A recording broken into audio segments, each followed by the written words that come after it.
Ce n'est pas une expérimentation au sens strict, mais vous savez qu'on dispose depuis peu de tests antigéniques. Il y a des tests qui ont pour avantage de permettre d'avoir un résultat dans la demi-heure.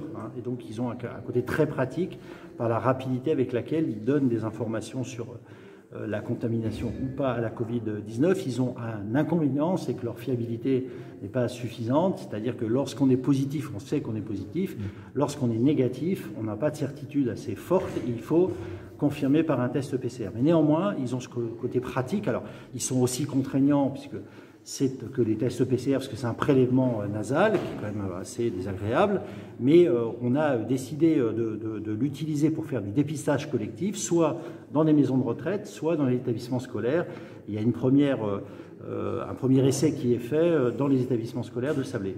Ça ne concerne que les adultes, les personnels enseignants ou non enseignants. C'est sur la base du volontariat, donc bien entendu, ils sont invités à répondre favorablement. C'est toujours cette même politique qu'on a menée avec le dépistage. Lorsqu'on a fait du dépistage collectif, c'est pour casser des chaînes de contamination. En fait, c'est détecter la présence du virus dans des endroits, en effet, où la propagation peut être plus importante parce qu'on est dans une communauté scolaire, un établissement scolaire. Et donc, c'est une des méthodes qu'on utilise pour le dépistage.